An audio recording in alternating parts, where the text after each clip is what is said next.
are now listening to the War Report Podcast Network.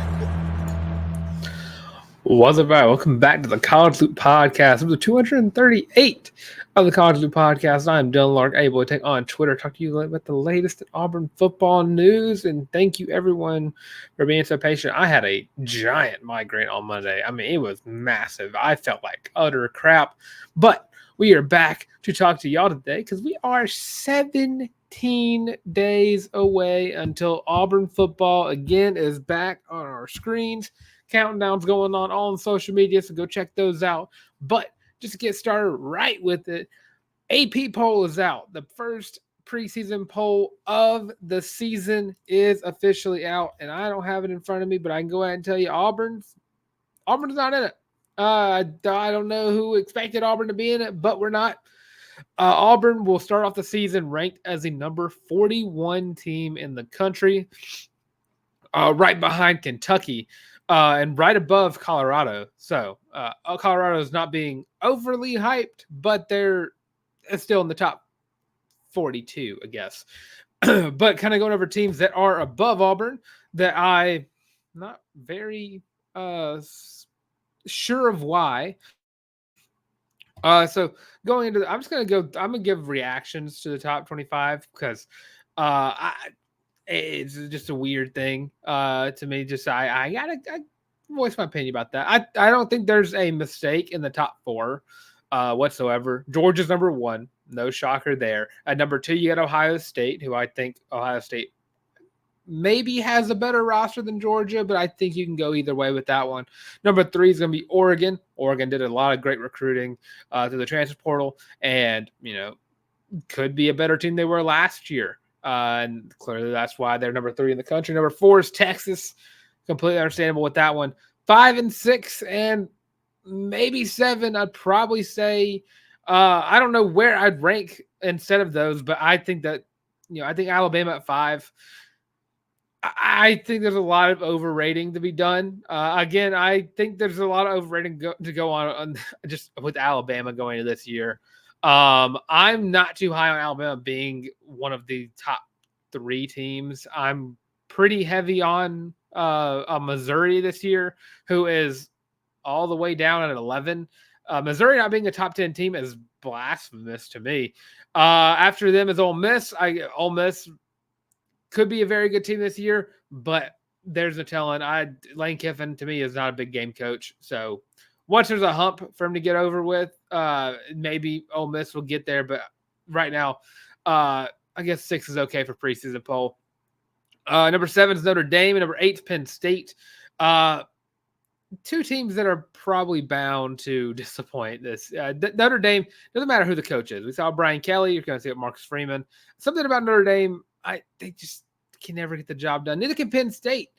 James Franklin had a lot of success at Vanderbilt, was the most well-respected and well-loved coach ever when he was at Vanderbilt. I mean, dude, but I picked Penn State to win the championship last year. They had a roster that I thought was good enough to compete with anybody. Holy crap. And they're right above Michigan. Michigan, of course, I think very overrated. Michigan is the most overrated team in this top 25 at number 9.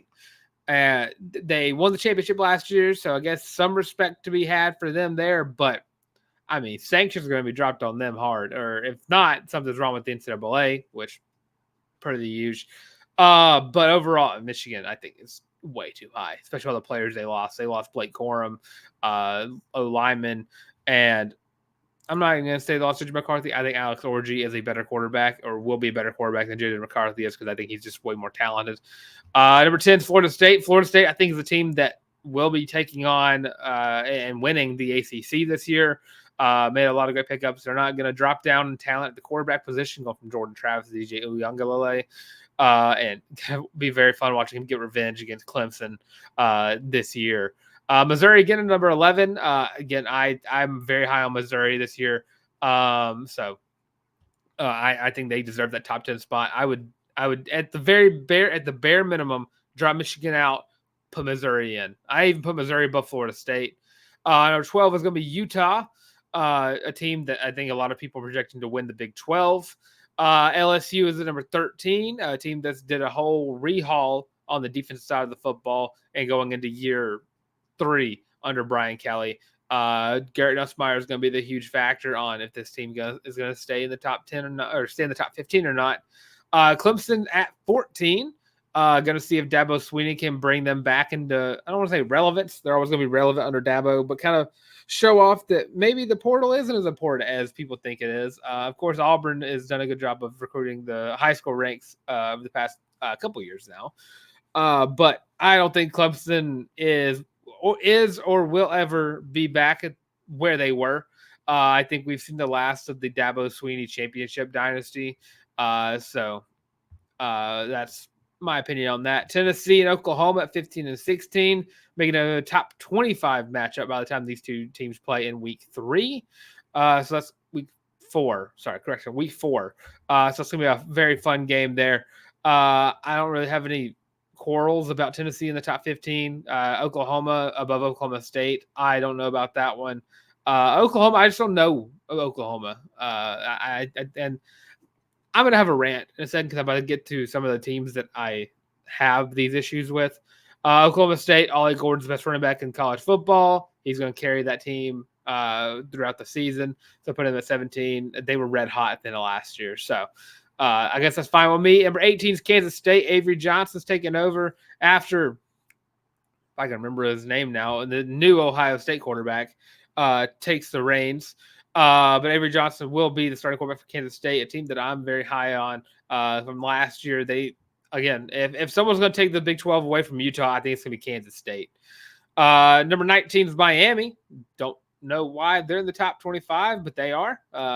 Texas A&M Miami number 19, A&M number 20, if I'd said that wrong. So that's going to be a top 20 matchup on week 1 when Notre Dame will take on Texas A&M. And who we're going to talk about later today as well. But I don't know why Texas A&M is ranked in the top 20. I think that's a little overrated for them, especially because Mike Elko is a proven head coach and never had a bad season. Again, get DeMorris in just a second. But I think going into this year specifically, it's a little too soon to throw them in the top 25 this early on. Arizona at number 21. I think that is blasphemous. It says here they dropped 10 spots from the last AP poll. Yeah, this is a top 12 team. This is a top 12 team in the country, bar none, without a doubt. Rank them higher.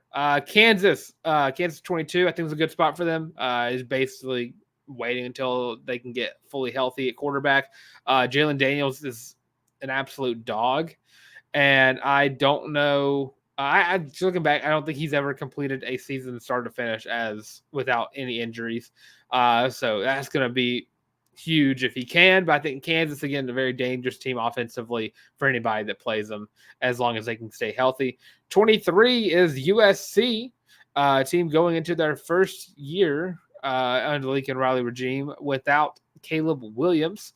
USC also, I think Miller Moss will be the starting quarterback for the USC Trojans. They're really going to tell how does Lincoln Riley do? How does he perform without a blue chip quarterback? I don't know what Miller Moss was rated as a high schooler, but it was not Caleb Williams or Spencer Rattler. He was a 4-star, but he wasn't like a Spencer Rattler level talent. He wasn't Baker Mayfield, and Baker Mayfield, I guess, kind of developed into one.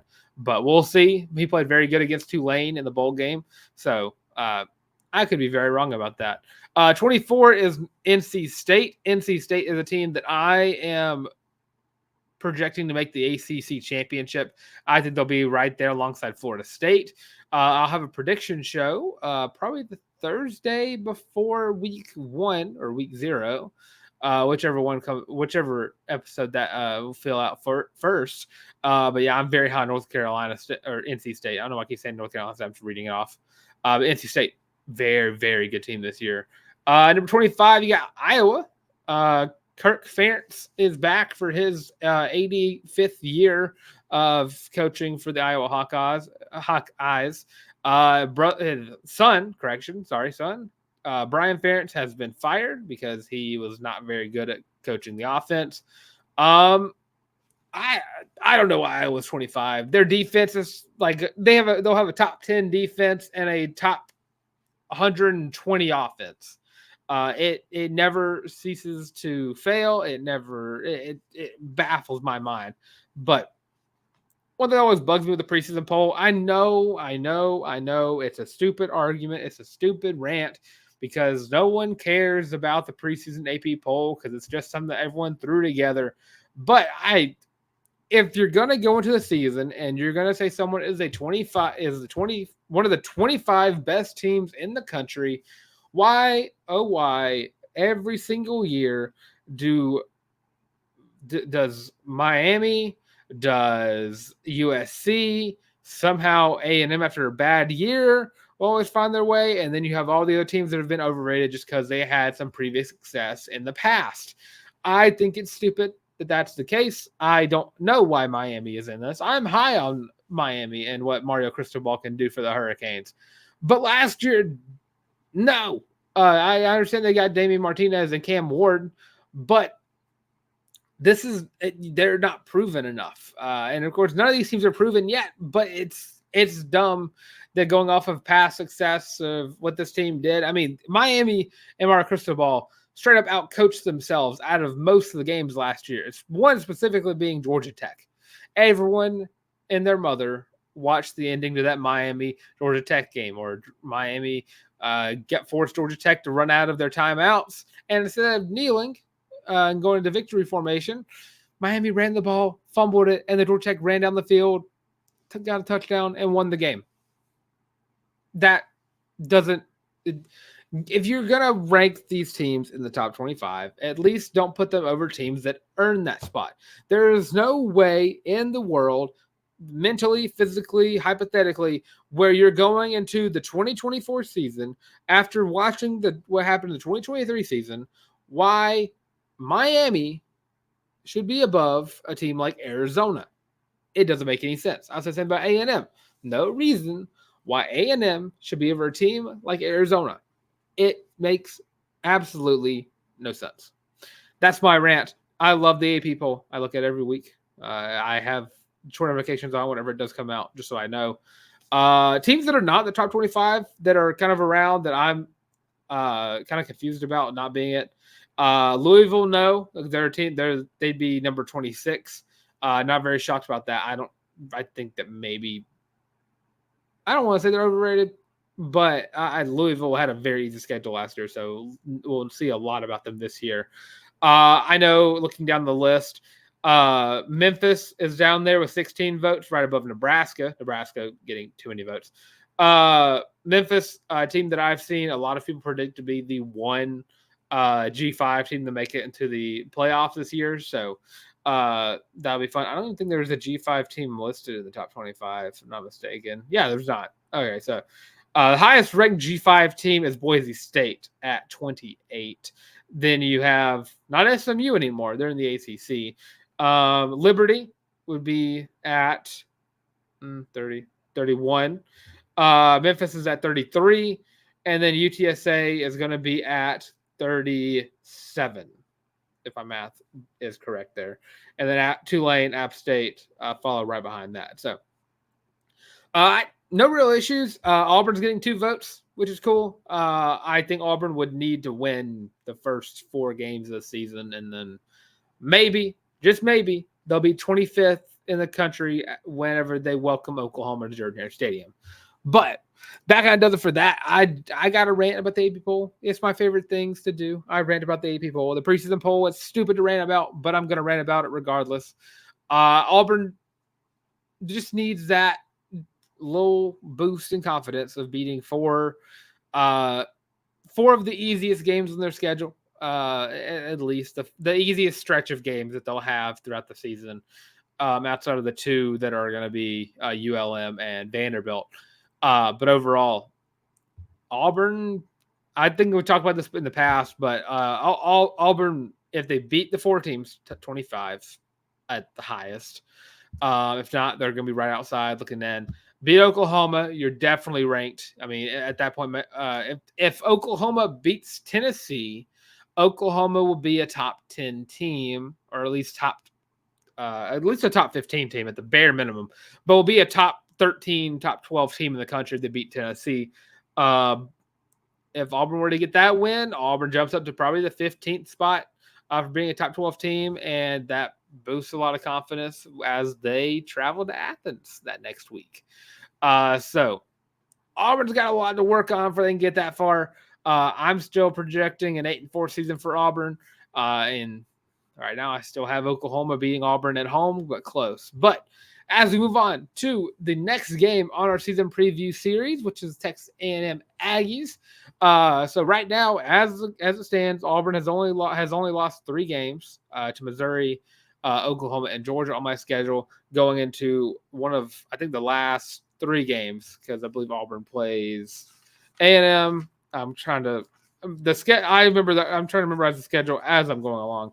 But yeah, never mind. This is the second next to last game. So in my opinion, going into this game, Auburn will only have their 3 out of their 4 losses I'm projecting, with 4, 5, 6, 7 wins. So 7-3 going into the A&M game. A&M last year 7-6, 4-4 in the SEC, and Jimbo Fisher was officially fired after the week 10 of the college ball season last year. So Mike Elko has been welcomed back to College Station with open arms. I think everyone and their mama, who was a Texas A&M Aggie last year, or this year, I guess, too, was rooting for Mike Elko to be the guy that they replaced Fisher with.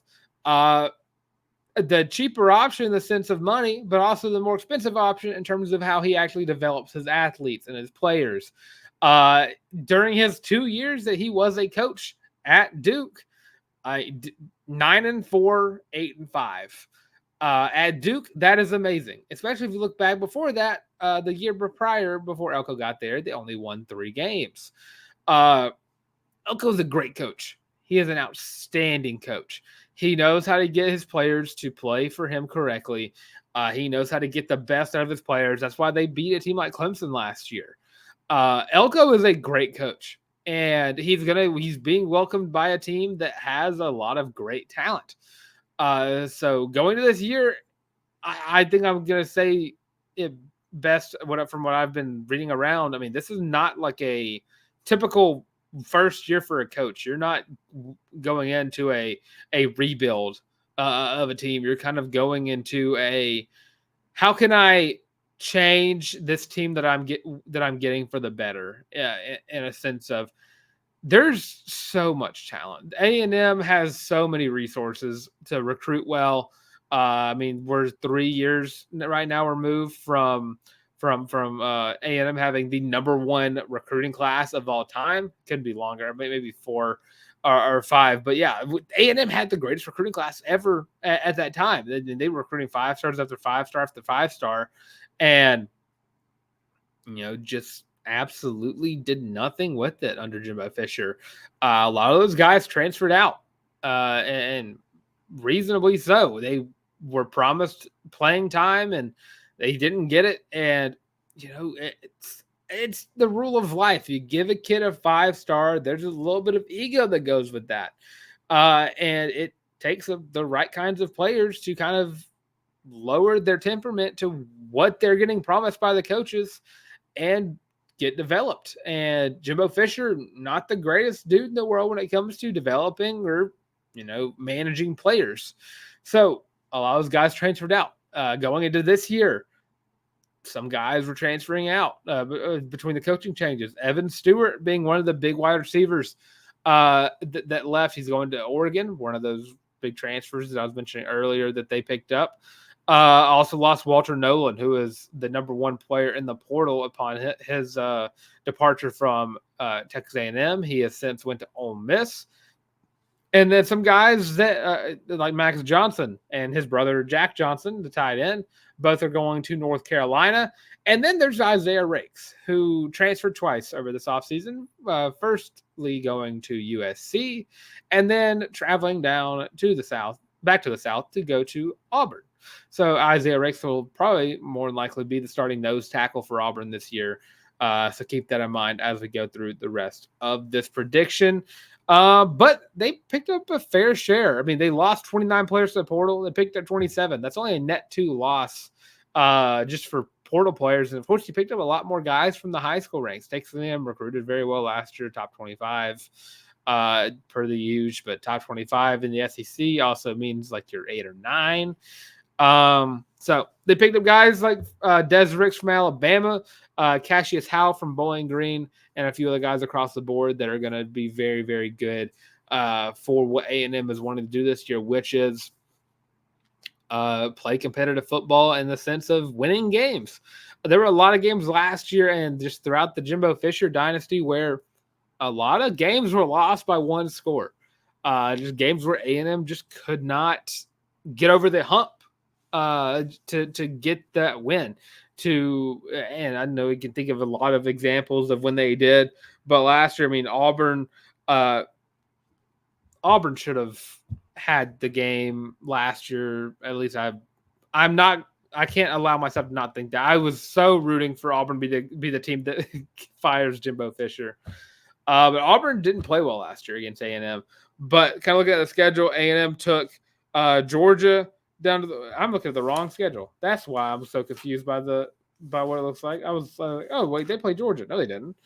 All right, so looking at the schedule, took Alabama, lost by them by 6, lost to Tennessee by 7, lost to Ole Miss by 3, and lost to LSU by 12. And there's your double-digit loss from last year. They were very competitive last year and just could never get the job done. And it's a talented team that year after year after year just underperformed. And you look at the last 5 years, 8-5. You had 2020 where you went 9-1, where you were potential brink playoff team. A lot of people still think A&M probably should have been that 4th team in the playoffs instead of Ohio State. And then after that, 8-4, then 5-7, and then finally 7-6 under the Jimbo Fisher regime. Overall, I mean, this team is very competitive, and Mike Elko is a absolute dog of a coach who's going to get the best out of his players. So going into this game, it's going to be very hard. And the fact that helps Auburn a lot here is the fact that it is at Jordan-Hare. And Auburn's got to go into this game with a huge chip on the shoulder. I mean, they're welcoming Alabama the next week. They've already gotten 3 losses, 7-5. A loss would probably mean 7-5 on the season. If Auburn were to drop this game. So you have that level of, getting that 8th win that you want so badly on your schedule. But looking at the team that A&M is bringing in, so the last 2 years, A&M has had an issue at the quarterback position that you can't really help. Injuries galore. The quarterbacks of the last 2 seasons, A&M has had to have 7 quarterback changes, which is just crazy to think about. Connor Wegman is going this year as a starting quarterback. He went to last year as a starting quarterback, got hurt during the Auburn game. Max Johnson came in for 5 games. Then he got hurt, and then the season kind of derailed after that happened, but that was still well into the season. So Connor Wegman, whenever he is healthy, he is a top 5 quarterback in the SEC, and he plays like it. He was out off the charts. I believe last year as a starting quarterback. I mean, throwing for 979 yards, 8 touchdowns, 2 interceptions. The year before that, he was doing even better.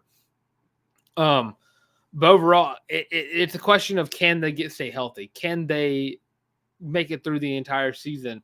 Because A&M, from what I've been reading about, because I've done a lot of research over them over the past 24 hours, they're a team that could surprise a lot of people. I mean, looking at their schedule, played Notre Dame week 1. That could be a back and forth game. That's also going to be Riley Leonard versus Mike Elko, which is going to be a lot of fun to watch. But looking at that game, A&M could definitely win that game. You have McNeese. I don't think any team has ever lost to McNeese, at least to my knowledge. Then after that, you go to Gainesville for what could be a trap game just because, the swamp is the swamp. You play Bowling Green. Then you got Arkansas. And then you have a game versus Missouri. So at that point in time, if just say going off of what I think could be losses right off the bat, you go into the Missouri game already losing to Notre Dame in week 1. And then I'll give A&M the edge against Florida. But go into the game with the loss, leave Missouri probably with the loss. Bye week before Mississippi State. Then you have LSU, and then you have at South Carolina, bye week New Mexico. So there's a very good chance that there's a 2-loss versus 3-loss Auburn versus A&M game right before their last games against their big rivals, in Auburn playing Alabama and Texas A&M playing Texas. So both teams trying to get hot before they play the biggest game on their schedule. But something that's very key to know here about A&M's offense, outside of their quarterback situations, always a revolving door of the next guy coming in. Their running back room has 3 guys who could kind of be one of the best running back trios in the SEC, in Amari Daniels and Le'Veon Moss and Reuben Owens. Last year, Amari led the team in rushing with 532 yards, 6 touchdowns. Le'Veon had 484 yards and 5 touchdowns, and Reuben Owens had 385 yards and 3 touchdowns. And as a whole, I mean, those yards by themselves, I mean, that's kind of a mediocre season for a running back, but split amongst 3 backs, I mean, that's very high production value from these 3 guys. And their wide receiver room is actually pretty good as well. Looking at Muth Muhammad, who's back, destined for another breakout year. I know he's had some, he was, I believe, 4th on the team in receiving, 5th on the team in receiving yards. I think this year you're going to get a lot more of Moose Muhammad. I think he is going to be the dude for this offense going into this year. Overall, I think this offense is, again, one of the most underrated offenses in the SEC. I think it's a very dangerous offense. It's going to be very balanced. Colin Klein, the offensive coordinator out of Kansas State from last year, he is very good at getting his quarterbacks around the edge and finding open receivers on the side. He excels in those dual threat improviser level quarterbacks that Connor Wegman has high potential to become. And defensively, I mean, Mike Elko is one of the best defensive coaches in college football. And I mean, you saw that over the past 2 years where Duke had an absolute lights out defense. And then before then, when he was at A&M's defense was one of the SEC's best. So that's something you have to really worry about. A&M is a very dangerous team this year if you're not careful. And again, going into what I think, I mean, Auburn has to be very careful. Auburn has the edge and sense of home field advantage. Auburn's going to be coming off of a win against ULM and Vanderbilt, or I guess 2 wins, but they're not far from the terrible month of October that being the spooky month should scare a lot of Auburn fans based on how that month looks. I mean, you have 3 away games against 2 with 2 of your hardest opponents of the year being on that schedule. Overall, I'm struggling not to give Auburn the slightest edge for being in Jordan-Hare Stadium and being Mike Elko's first year at A&M. I think that's the only little bit that could give Auburn the edge here, because overall, I think A&M has overall defensively has more. What's the word I want to find here?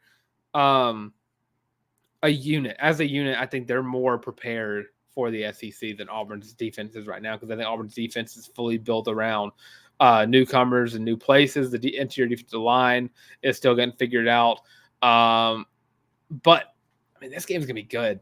I think it's going to be a very fun game. I mean, Auburn A&M has always been a fun game, even going back to, I'm not going to say 2012, I'll say 2013, when, that's the game Auburn kind of welcomed A&M to the SEC officially by Sammy Coates throwing a defensive back to the ground, and D Ford sacking Johnny Manziel and welcoming telling the college football world that they are back. A&M and Auburn have been a very similar team over the past few years. I mean, it is very odd that Auburn and A&M have had kind of the same track record, and A&M has just excelled at doing less with more. But I'm going to give Auburn the slight edge in this game. I think it's going to be a very low scoring, game overall. I think Auburn gets the win. I want to say 20-17. I'll get it's an Auburn's got the kicking edge. You know, it's hard to beat the best 1-2 punch of kickers in college football. But that's how I'm feeling. Auburn right now, big question mark. A lot of the SEC is a big question mark. I like Belcoco next year. If Auburn can avoid playing A&M, I think 2026 A&M might be a heavy favorite to take home the SEC title. And again, I don't despise A&M like I used to anymore. Mike Elko is a much more likable guy, and I think this is going to be a very fun game and kind of going to be very fun to watch how A&M progresses over the years, because now you'll finally get some development out of A&M players under a coach who, I don't know, develops his players. Auburn gets a slight win. Home field advantage really helps that. If I'm not mistaken, I believe this game will be at night, or is it going to be an afternoon game? Let's see here if I can find the schedule real quick just to kind of make sure of that. But I mean, this game has the potential to be an extremely fun game. It's a flex game, so it's probably going to be an afternoon. But I mean, a 3-loss team at the time and a 2-loss team. I mean, that's going to be notably probably a 3:30 kick or a 2:30 kick Central Time. But overall, I mean, that's my prediction for the game. Auburn's going to be going into Alabama with an 8-3 record, and sadly, I've made my predictions for the season already, so it's kind of easy to predict what I'm going to say next week. But I'll have some reasons why I think Auburn could win that game against Alabama next week, and find a way to win their first Iron Bowl in Tuscaloosa since Cam Newton had to come and steal it from Nick Saban. But that kind of does start with the College Loop podcast. Before I let you go, we're going to do a little ad break, and then I'll get you all out of here, and we'll be right back. Are you tired of having to rummage through just clothes after clothes after clothes, looking for something to wear? Are you tired of your friends making fun of you for your terrible fashion sense? Well, do we have the shirt for you? Go to thewarreport.com, get your laptop out and do it right now. Go to the shop and get your very own Feelin' Loopy t-shirt as well as your college loop hat, and you can get both of them for only $25 each. Plus shipping and handling, of course. But with that, now back to your regular scheduled program. And of course, that's available on thewarreport.com. Go to the shop, first page, college loop hat, which I'm not currently wearing right now because I just got this cool little Panthers hat. I'm a Panthers fan. If anyone didn't know that already, I'm living in pain always, especially because they were the worst team in the league last year and didn't get a first round pick until they had to trade back with the Chiefs. But yeah, that's fun. NFL season is right around the corner as well. And also the second page of the War Report shop is, of course, the Feelin' Loopy t-shirt, most comfortable shirt you're going to wear in your entire life. I'm repping currently from home field this beautiful baby blue, powder blue baseball jersey. I'm not currently wearing the Feelin' Loopy t-shirt. It is in my laundry basket. I had to go forward it or put it in my closet real quick after this show. But of course, that'll do it for this time of the College Loop podcast. I'm, of course, Dylan Larck, able on Twitter, and, of course, at Dylan Larck on Instagram. That's DYLENLERCK. And, of course, you have me right here on the College Loop podcast where you like, comment, and subscribe. And don't forget to check out the social medias as well. Leave your predictions for what you think Auburn, Texas A&M will be. Of course, we have plenty of time. I believe as it stands right now, we have 3 months. 3 months and a week before this game officially comes on our TVs. So leave your way too early predictions. Where's your predictions at for Auburn right now? Are you with me at 8-4? Are you booging hard and you're at 10-2 or 11-1? Or are you kind of being a little hesitant and saying 7-5? Let me know in the comment section below. And of course, again, don't forget to follow the socials: Twitter, TikTok, Facebook, Instagram, the words also the College Loop, and check out the audio version of the show as well on Spotify, Apple Podcasts, Google Podcasts, and Amazon Music. But of course, all being said, thanks for watching this episode of the College Loop podcast. And as always, War Eagle.